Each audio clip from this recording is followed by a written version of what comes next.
ଓଂ ଭଗବତେ ବାସୁଦେବାୟ ନମଃ। ଚାଲନ୍ତୁ ଆରମ୍ଭ କରିବା। ଭଗବାନଙ୍କର ନାମ ନେଇ ଭଗବାନଙ୍କୁ ମନେ ପକାଇ ଆରମ୍ଭ କରିବା ଆଜିର ଭଗବଦ୍ ଗୀତାର କିଛି ଜାଣିବା କଥା। ଭିଡ଼ିଓକୁ ଶେଷ ପର୍ଯ୍ୟନ୍ତ ଦେଖନ୍ତୁ, ଶୁଣନ୍ତୁ। ଯଦି ପସନ୍ଦ ଆସିବ ତାହେଲେ ସବସ୍କ୍ରାଇବ୍କୁ ଟଚ୍ କରିକି ବେଲ୍ ଆଇକନ୍କୁ ଟଚ୍ କରିଦିଅନ୍ତୁ। ତାହେଲେ ଚାଲନ୍ତୁ ଶୁଣିବା। ପ୍ରଥମେ ଶୁଣିବା ଭଗବଦ୍ ଗୀତା କ'ଣ? ଭଗବଦ୍ ଗୀତା ହେଉଛି ହିନ୍ଦୁ ଧର୍ମର ଏକ ପବିତ୍ର ଗ୍ରନ୍ଥ, ଯାହାକୁ ଗୀତା ଭାବରେ ମଧ୍ୟ ଜଣାଯାଏ। ଏହା ମହାଭାରତର ଏକ ଅଂଶ। ଏହାର ମୁଖ୍ୟ ବିଷୟବସ୍ତୁ ହେଉଛି କୁରୁକ୍ଷେତ୍ର ଯୁଦ୍ଧ କ୍ଷେତ୍ରରେ ଭଗବାନ ଶ୍ରୀକୃଷ୍ଣ ଏବଂ ପାଣ୍ଡବ ରାଜକୁମାର ଅର୍ଜୁନଙ୍କ ମଧ୍ୟରେ ହୋଇଥିବା ବାର୍ତ୍ତାଳାପ। ଶ୍ରୀକୃଷ୍ଣ ଏକ ରଥ ସାରଥୀ ଭୂମିକାରେ ଅର୍ଜୁନକୁ ନିଜର ବାସ୍ତବ କର୍ତ୍ତବ୍ୟ ବିଷୟରେ ଶିକ୍ଷା ଦେଇଥିଲେ। ଏହି ଶିକ୍ଷା ମାଧ୍ୟମରେ କର୍ମ, କର୍ତ୍ତବ୍ୟ, ଜ୍ଞାନ ଏବଂ ଭକ୍ତି, ଭଗବାନଙ୍କର ପ୍ରତି ଭକ୍ତି ଓ ଶ୍ରଦ୍ଧା ବିଶ୍ୱାସ ଉପରେ ଗୁରୁତ୍ୱ ଦିଆଯାଇଛି।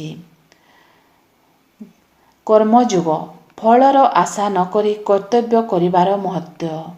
ଜ୍ଞାନ ଯୋଗ, ଜ୍ଞାନ ମାଧ୍ୟମରେ ଆତ୍ମସାକ୍ଷାତ ଓ ଆତ୍ମାର ବାସ୍ତବ ସ୍ୱରୂପ।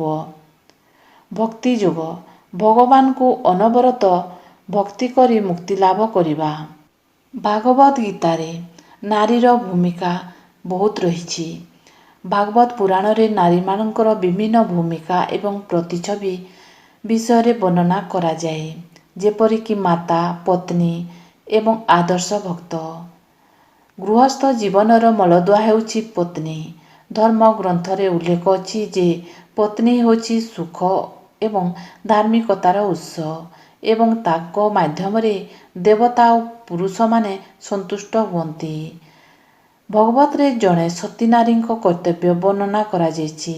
ସେ ନିଜ ସ୍ୱାମୀଙ୍କୁ ସେବା କରିବା ଉଚିତ, ଘରକୁ ସଫାସୁତୁରା ରଖିବା ଉଚିତ ଏବଂ ମଧୁର କଥା କହିବା ଉଚିତ ବୋଲି କୁହାଯାଇଛି। ମୋହିନୀ ରୂପ ଧାରଣ କରିଥିବା ଭଗବାନ ବିଷ୍ଣୁ ଅସୁରମାନଙ୍କୁ ବିଭ୍ରାନ୍ତ କରିବା ପାଇଁ ଯେତେବେଳେ କିଛି କଥା କହିଥିଲେ, ସେତେବେଳେ ଭଗବଦ୍ ଗୀତାର କିଛି ଅଂଶକୁ ବିବାଦୀୟ ଭାବେ ବ୍ୟାଖ୍ୟା କରାଯାଇଥିଲା।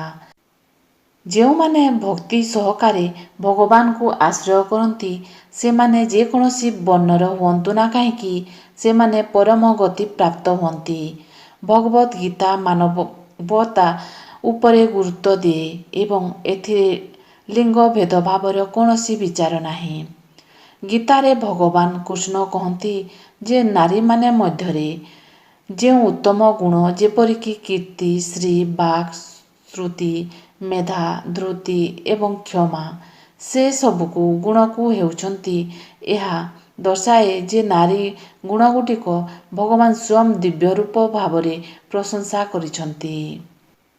ମହାଭାରତରେ କୃଷ୍ଣ ଥିଲେ, ତଥାପି ଗାନ୍ଧାରୀ ଶ୍ରୀକୃଷ୍ଣଙ୍କୁ ତୁମ ସମଗ୍ର ବଂଶ ନାଶ ହେବ କହି ଅଭିଶାପ ଦେଇଥିଲେ। ଉର୍ବଶୀ ଅର୍ଜୁନଙ୍କୁ ନପୁଂସକ ହେବାର ଅଭିଶାପ ଦେଇଥିଲେ। ଯୁଧିଷ୍ଠିର ନିଜ ମାତା କୁନ୍ତୀକୁ ନାରୀ କୌଣସି ଗୁପ୍ତ କଥା ଲୁଚାଇ ରଖିପାରିବନି କହି ଅଭିଶାପ ଦେଇଥିଲେ। ଅମ୍ବିକା ଭୀଷ୍ମକୁ ତୁମର ମୃତ୍ୟୁର କାରଣ ମୋ ଦ୍ୱାରା ହେବ ବୋଲି ଅଭିଶାପ ଦେଇଥିଲେ। ଅଶ୍ୱତ୍ଥାମା, ଶ୍ରୀକୃଷ୍ଣ ଅଶ୍ୱତ୍ଥାମାକୁ କ୍ଷତ ଶୁଖିବ ନାହିଁ ଓ ରୋଗୀ ହୋଇ ବୁଲିବ, ଏପରି ଭାବରେ ଅଭିଶାପ ଦେଇଥିଲେ। ଜଣେ ବ୍ୟକ୍ତି ଯଦି ଆମ ସହ ସମ୍ପର୍କ ରଖିବା ପାଇଁ ଚାହୁଁନି, ତେବେ ଆମେ ତାକୁ ଦୂରେଇ ଦେବା ଭଲ।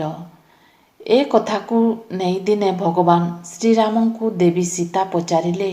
ଶ୍ରୀରାମ ହସିଦେଇ କହିଲେ, କାରଣ ସମୟ ସେ ବ୍ୟକ୍ତିକୁ ଶିକ୍ଷା ଦିଏ ସମ୍ପର୍କ କିପରି ଗଢ଼ାହୁଏ ଏବଂ ତୁମକୁ ଅପେକ୍ଷା କିପରି କରାହୁଏ।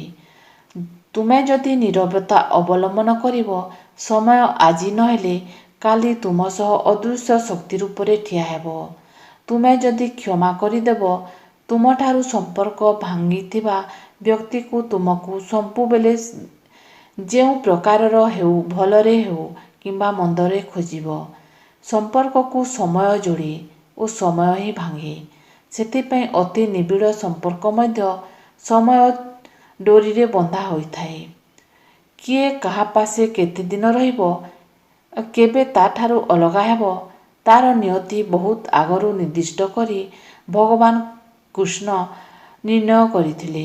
ସେହି ସମୟ ଆସିଲେ ସେ ସବୁ ଘଟଣା ଘଟିବ ବୋଲି ସେ କହିଥିଲେ।